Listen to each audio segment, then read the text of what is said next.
Hello दोस्तों, शिक्षा सर्वोपरि उत्तराखंड आपका हार्दिक स्वागत करता है चैनल पर। आई होप आप सब बहुत अच्छे होंगे और आपकी स्टडी काफ़ी अच्छी चल रही होगी।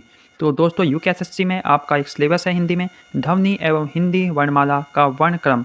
तो उससे संबंधित कुछ महत्वपूर्ण प्रश्न उत्तर हम देखते हैं जो आपके आगामी पटवारी, पुलिस, लेखपाल और आपकी फॉरेस्ट गार्ड और उत्तराखंड से सभी संबंधित सभी परीक्षाओं के लिए काफ़ी उपयोगी सिद्ध होने वाला है। आइए देखते हैं और देखते हैं आपको कितना आता है और आप कितना आंसर कर पाते हैं। तो दोस्तों अगर आपको वीडियो पसंद आएगी तो इसे आप लाइक कर सकते हैं। धन्यवाद। आइए देखते हैं दोस्तों। पहला प्रश्न है, शब्द की सबसे छोटी इकाई क्या कहलाती है? तो आपको बताना है शब्द की सबसे छोटी इकाई क्या कहलाती है। स्वर, वर्ण, व्यंजन या अयोगवह। आपके पास 5 सेकंड का समय है। तो दोस्तों आई होप आपने आंसर सोच लिया होगा। तो देखिए जो इसका आंसर है वो है वर्ण। देखते हैं शब्द भाषा की सबसे छोटी इकाई वर्ण या ध्वनि कहलाती है। हिंदी में कुल 52 वर्ण होते हैं। तो हिंदी में कुल कितने वर्ण होते हैं? तो दोस्तों हिंदी में कुल 52 वर्ण होते हैं और शब्द की जो छोटी इकाई है वो वर्ण या ध्वनि कहलाती है। इसे याद रखना है।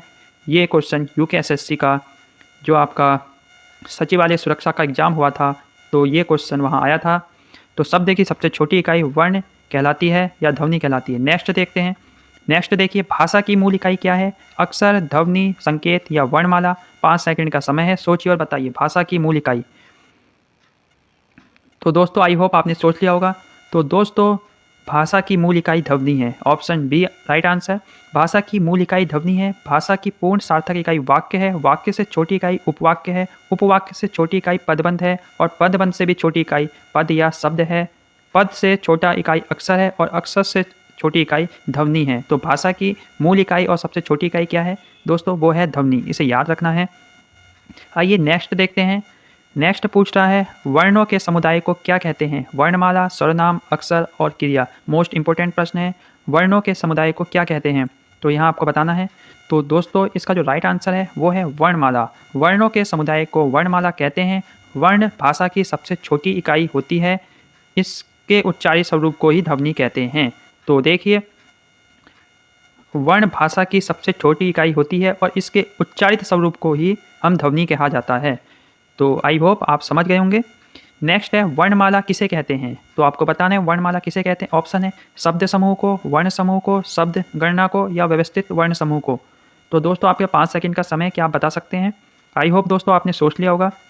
तो दोस्तों इसका जो राइट आंसर है वो है वर्णमाला व्यवस्थित वर्णों के समूह को कहते हैं। हिंदी में कुल 52 वर्ण हैं और इसमें स्वरों की संख्या 11 और जो मूल व्यंजनों की संख्या है वो 33 है। तो मूल व्यंजन पूछेगा तो कितने हैं दोस्तों हिंदी में मूल व्यंजन? तो हिंदी में मूल व्यंजन है 33 और स्वर 11 और वर्णमाला में जो कुल वर्ण हैं वो हैं 52। इसे याद करना है। नेक्स्ट चलते हैं। नेक्स्ट है, हिंदी भाषा में कुल वर्ण लिपियाँ हैं। तो आपको हिंदी भाषा की कुल वर्ण लिपियाँ बतानी है। 44, 33, 52 या 48। आपके पास 5 सेकंड का समय है, बताइए। आई होप आपने सोच लिया होगा। तो दोस्तों इसका जो राइट आंसर है वो है ऑप्शन सी। हिंदी भाषा में कुल वर्ण लिपियाँ 52 हैं। कितनी हैं दोस्तों? 52 हैं। स्वर 11 हैं, आप देख सकते हैं।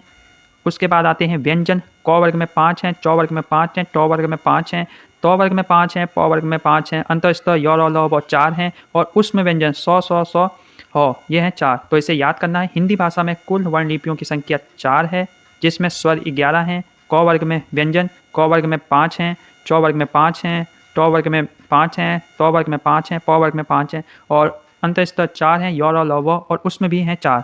इसमें कंफ्यूज नहीं होना है, उसे याद करते हुए चलना है। बाकी आप देख सकते हैं संयुक्त व्यंजन भी 4 हैं, अयोग वह भी 4 हैं और द्विगुण व्यंजन भी 2 हैं। तो टोटल हो गए हैं 52।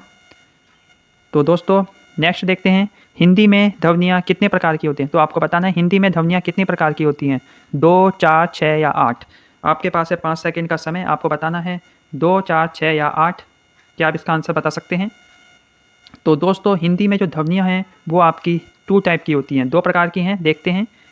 हिंदी वर्णमाला में ध्वनियाँ मुख्यतः 2 प्रकार की होती हैं। स्वर और व्यंजन स्वतंत्र रूप से उच्चारित होने वाले वर्ण स्वर कहलाते हैं तथा स्वरों की सहायता से उच्चारित होने वाले वर्ण व्यंजन कहलाते हैं। तो हिंदी में ध्वनियाँ कितने प्रकार की होती हैं?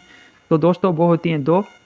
नेक्स्ट है, वर्णों के कितने भेद हैं? तो आपको बताना है वर्णों के कितने भेद हैं। तो दोस्तों वर्णों के 2 भेद हैं। कितने भेद हैं दोस्तों? 2। मोस्ट इंपॉर्टेंट प्रश्न है। जिसका उच्चारण स्वतंत्र से होता है और जो व्यंजन के उच्चारण में सहायक होते हैं उसे कहते हैं, क्या कहते हैं दोस्तों?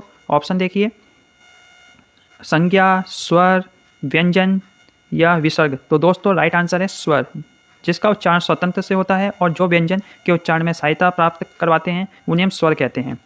आइए देखते हैं व्याख्या। जिसका उच्चारण स्वतंत्रता से होता है और जो व्यंजन के उच्चारण में सहायक होते हैं उसे स्वर कहते हैं। इनके उच्चारण में भीतर से आती हुई वायु मुख से निर्बाध रूप से निकलती है। हिंदी में स्वर वर्णों की संख्या 11 है। तो हिंदी में जो स्वर हैं वो 11 हैं। नेक्स्ट चलते हैं। नेक्स्ट है, जिन वर्णों का उच्चारण स्वतंत्र होता है उन्हें क्या कहते हैं दोस्तों? स्वर, बोली, व्याकरण या व्यंजन। मोस्ट इंपॉर्टेंट प्रश्न है। जिन वर्णों का उच्चारण स्वतंत्र होता है उन्हें क्या कहते हैं दोस्तों? तो दोस्तों इसका जो राइट आंसर है वो ए है। हम इसकी व्याख्या देख चुके हैं पहले ही, उसे हम स्वर कहते हैं। और मोस्ट इंपॉर्टेंट प्रश्न है, भाषा का क्षेत्रीय रूप क्या है? भाषा का क्षेत्रीय रूप को हम बोली कहते हैं। तो पूछेगा भाषा का क्षेत्रीय रूप क्या है, आप कहेंगे बोली।